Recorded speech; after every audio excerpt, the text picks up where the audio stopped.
Bonjour à tous et bienvenue, on se retrouve sur l'espace du CFI.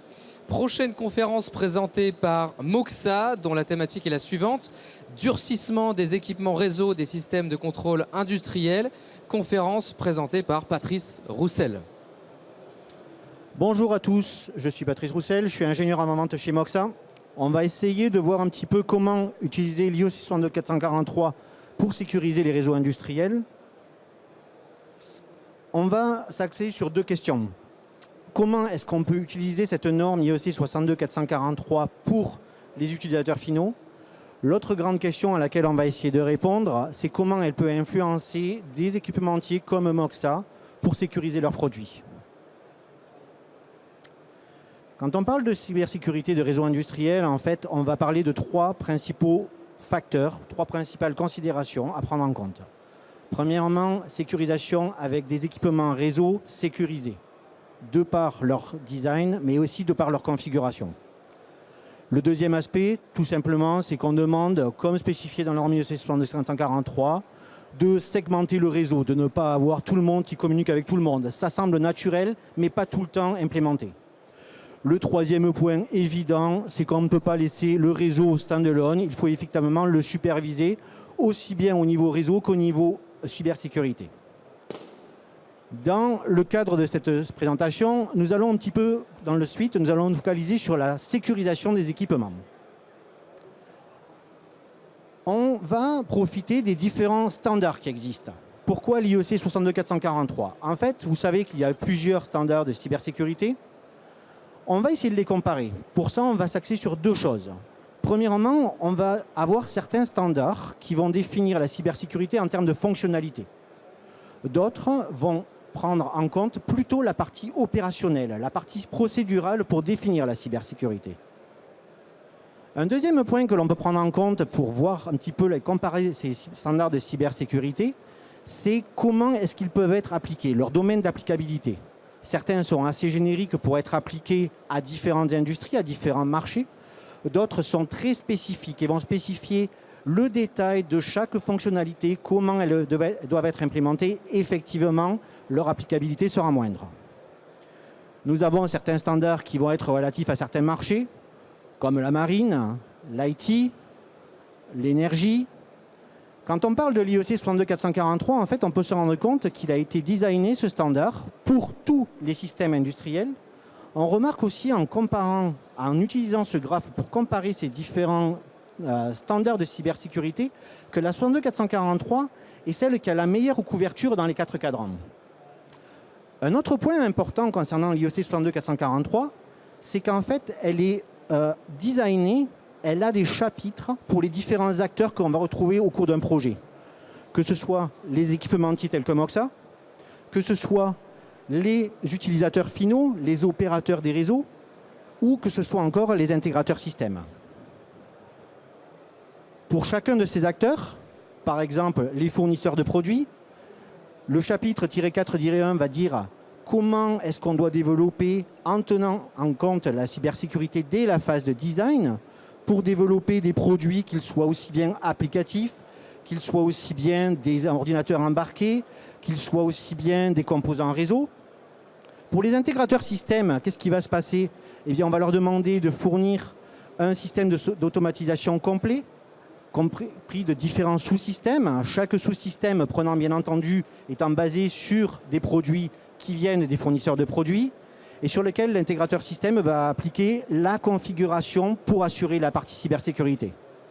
Et finalement, pour la partie, on va dire, utilisateurs finaux, le 62443 va également définir comment est-ce que, de manière sécurisée, on doit faire la partie opération et maintenance. On va retrouver dans la norme IEC 62443 différents chapitres. Chaque chapitre étant plus lié à ce que doivent faire les utilisateurs finaux, ce que doivent faire les intégrateurs système et que doivent faire également les équipementiers. On va maintenant un petit peu regarder comment on va dire cette norme influence Moxa, les équipementiers de réseau. Pour ça, deux chapitres à prendre en compte, -4-1, -4-2. Avec la -4-1, on parle de design, secure by design. On veut prendre la partie cybersécurité dès la phase de conception. On veut que dès qu'on commence à penser le produit, la partie cybersécurité soit prise en compte. Évidemment, plusieurs itérations pour en rendre de plus en plus sécurisé. C'est ce que dit cette norme -4-1. Il est également évident qu'un équipementier doit avoir une équipe dédiée à gérer la partie cybersécurité pour gérer toutes les vulnérabilités qui vont être révélées, également avoir un process bien entendu établi pour gérer ces vulnérabilités. C'est ce que dit la norme -4-1, c'est un fait qui a été reconnu. Moxa est maintenant certifié depuis 2020-4-1, certifié par le Bureau Veritas dans le cadre de l'IECEE. Certifié -4-1, ça veut dire que nos process de développement sont aujourd'hui sécurisés et, on va dire, compliant avec cette norme. Axons-nous maintenant sur le deuxième volet de cette norme concernant les équipementiers, la -4-2. Que dit cette 4-2? En fait, quand on parle d'IEC 62443, comme dans tout standard de cybersécurité, on parle premièrement de niveau de sécurité. Dans l'IEC 62443, il y a 4 niveaux qui sont définis en fonction, on va dire, des compétences des hackers, qu'elles soient d'une erreur humaine jusqu'à des attaqueurs professionnels. Ce sont les différents niveaux de cybersécurité qui sont définis. On va appliquer un niveau de cybersécurité en fonction de l'analyse de risque à une certaine zone.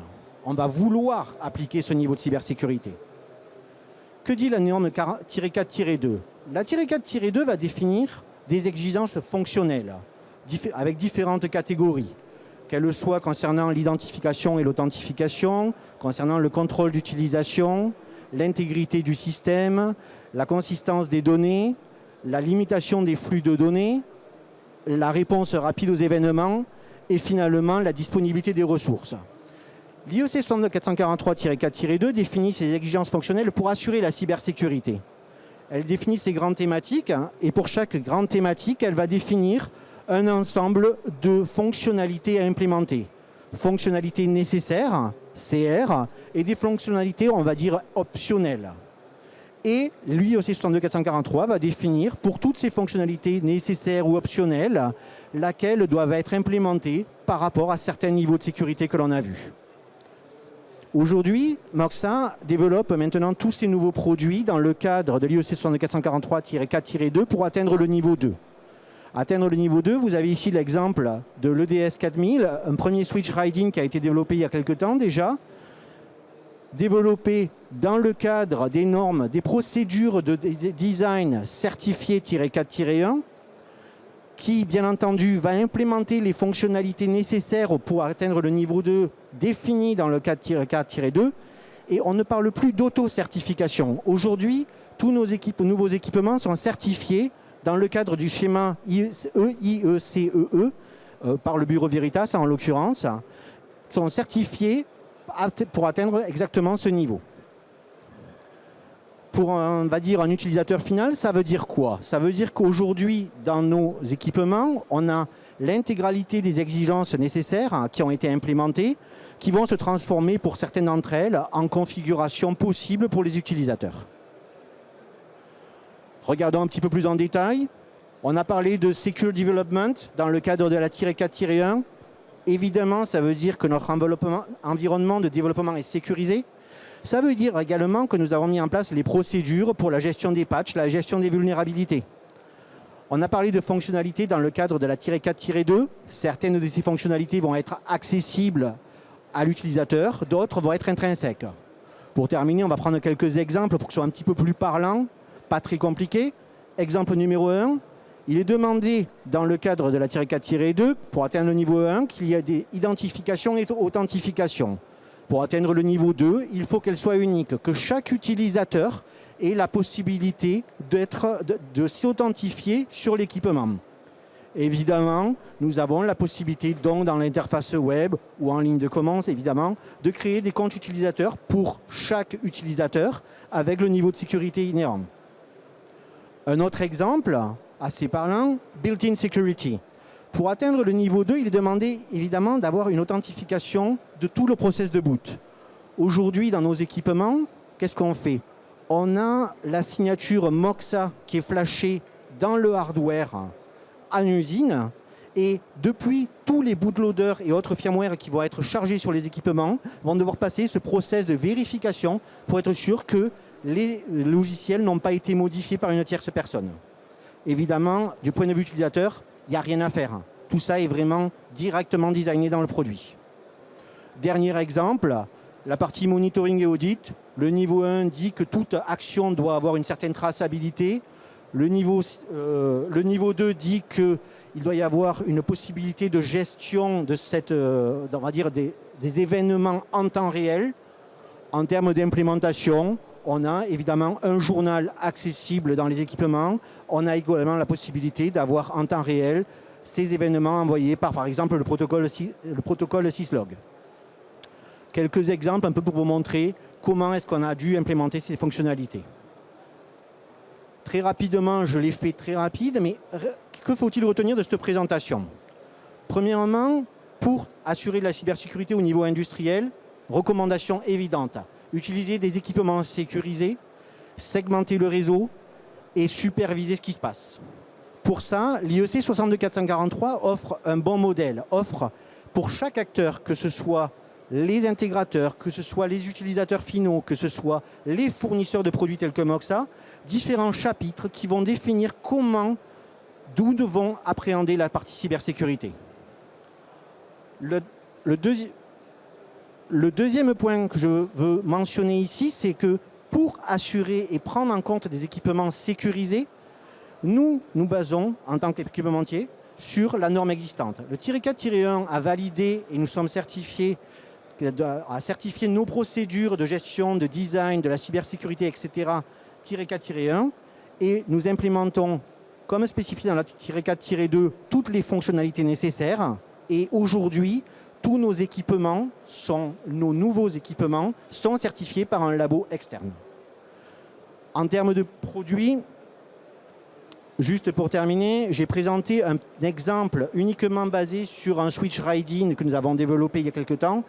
Nous avons déjà au portfolio Moxa aussi bien des switches Raidin que des switches rackables qui sont déjà certifiés -4-2, évidemment développés dans le cadre de la -4-1. Nous avons en certification actuellement en labo un ensemble de nouveaux routeurs et de points d'accès Wi-Fi qui vont être certifiés dans les semaines qui viennent. Et nous avons pour l'année prochaine la volonté d'avoir des nouveaux endports, des terminaux serveurs, des serveurs de port série qui vont être également certifiés -4-2.